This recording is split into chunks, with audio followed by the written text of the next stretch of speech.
আসসালামু আলাইকুম এভরিওয়ান। আমি সামারা। এটা আমার ফার্স্ট ব্লগ, তাই ভাবলাম শুরুটা হোক নিজের মতো করে। নৌকায়, বিলের হাওয়া এবং শান্ত প্রকৃতির মাঝে দীর্ঘ 5 বছর পরে এই নৌকায় ভ্রমণ। অনেক ব্যস্ততার মাঝে থাকি, তার জন্য গ্রামে ওইভাবে আসাও হয় না। এবার ডিসিশন ফাইনাল করলাম যে এবার নৌকায় চড়বই। তারপর যেই ডিসিশন নেওয়া সেই কাজ। চলে আসলাম, যদিও বিলের অনেক পানি শুকাই গেছে, একদম পানি লাস্ট স্টেজে। তারপর চলে আসলাম নৌকায়। আর নৌকা চালানোর মতো সেরকম কেউ ছিলও না। ছোট ছোট কাজিনদের ডেকে নিয়ে আসছি নৌকা চালানোর জন্য। ওরা অনেক এক্সপার্ট, গ্রামে থেকে অল্প বয়সে অনেক এক্সপার্ট হয়ে গিয়েছে এইসব বিষয়ে। দেন চলে আসলাম নৌকায়। অনেক মজা হয়েছে। আমার মেয়ে অলরেডি অনেক খুশি ছিল।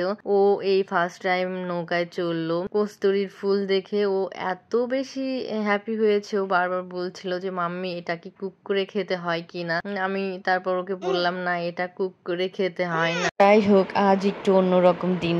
মনটা চেয়েছিল প্রকৃতির কোলে একটু সময় কাটাতে, তাই চলে এসেছিলাম বিলের বুকে। আমাদের জীবনে সব ব্যস্ততার মাঝে এমন কিছু মুহূর্ত আসে যখন শুধু নীরবতা কথা বলে। আজকের দিনটাও ঠিক তেমনই।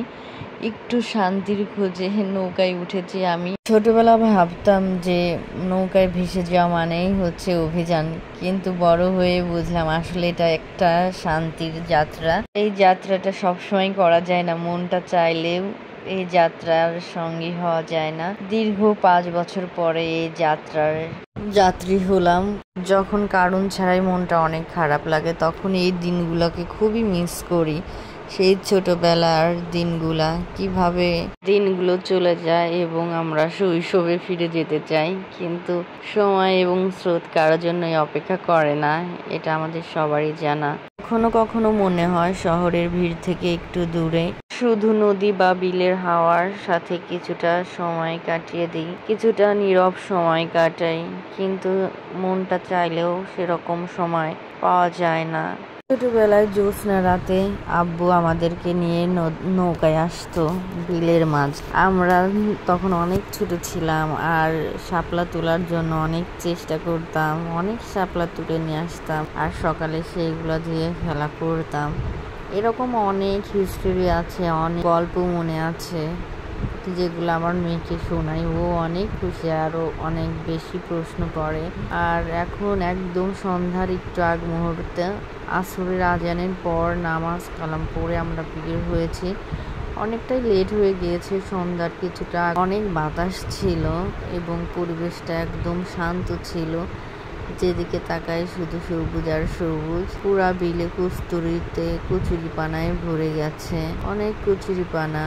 নৌকা যাচ্ছিলই না। আর এখন আমরা যাচ্ছিলাম পদ্ম ফুল আনার জন্য, আর পদ্ম ফুলের লোকেশনটা অনেক দূরে, আর চারপাশে তো কচুরি পানাতে ভরে গেছে। আমার ছোট ভাইটার অনেক বেশি কষ্ট হচ্ছিল এই নৌকা চালাইতে গিয়ে। আর দীর্ঘ অনেক দিন পর ছোট বোন আমরা সবাই একসাথে হয়েছি আর একসাথে নৌকায় ঘোরা। আর এই নৌকায় ঘোরা মজাই তো আলাদা। আমরা এখন যাচ্ছি পদ্ম ফুল আনার জন্য। আগে কখনো আমাদের এই বিলে পদ্ম ফুল ফুটতো না, রিসেন্ট কয়েক বছর পদ্ম ফুল ফোটে, কিন্তু তাও আবার অনেক দূরে। আর আমাদের যাওয়ার পথটা অনেক বেশি কঠিন ছিল। আপনারা দেখতেই পাচ্ছেন যে কত কচুরি পানাতে ভরে গেছে, নৌকা যাচ্ছিলই না। অনেক কষ্ট করে এই নৌকাটা আমরা পার হচ্ছি আমাদের সেই গন্তব্যের কাছে। অনেক ফড়িং ছিল আর আমার মেয়ে ফড়িংগুলা ধরার চেষ্টা করছিল। অনেক অনেক ফড়িং ছিল, কারণ এখানে কচুরিপানা, ফুল, অনেক রকমের ফুল শ্যাওলাতে ভরা ছিল, এই জন্য অনেক রকমের ফড়িং ছিল এইখানে। আর নৌকায় ভ্রমণ নিয়ে আমাদের আর একটা ভিডিও আছে, সেটা আমাদের ফুল ফ্যামিলি। আর আপনারা যদি চান সেই ভিডিওটা আমি আপলোড করতে পারি, অবশ্যই কমেন্টস করে জানাবেন যদি সেই ভিডিওটা দেখতে চান। আর এই ভিডিওটা কেমন লাগলো বা কেমন লাগছে অবশ্যই কমেন্টস করে জানাবেন।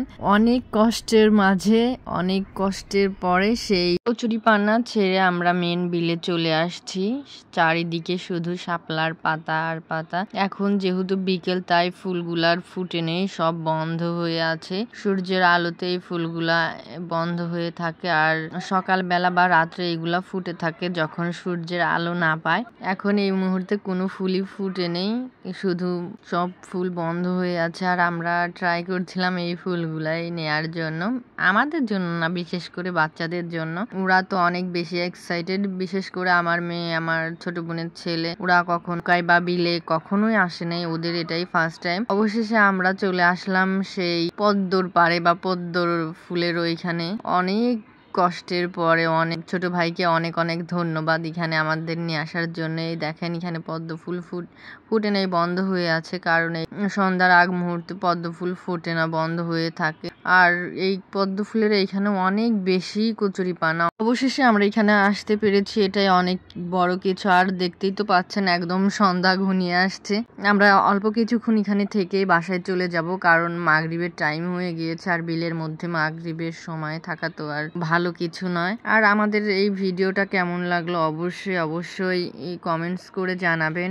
আর আমি একদম নতুন একজন কন্টেন্ট ক্রিয়েটর। আমার ভিডিওগুলো যদি আপনাদের ভালো লাগে অবশ্যই আমার ভিডিওগুলো লাইক করবেন, কমেন্টস করবেন, তাহলে আমার উৎসাহটা আরও বেড়ে যাবে দ্বিগুণ। আর আমার চ্যানেলটা একদম নতুন, আমার চ্যানেলটা সবাই সাবস্ক্রাইব করবেন এবং পাশে থাকবেন। আর অবশ্যই কমেন্টস করে জানাবেন আমার প্রথম ব্লগটা কেমন হয়েছে। আর সবাই ভালো থাকবেন, সুস্থ থাকবেন। আজকের ব্লগটা এই পর্যন্ত। আল্লাহ হাফেজ।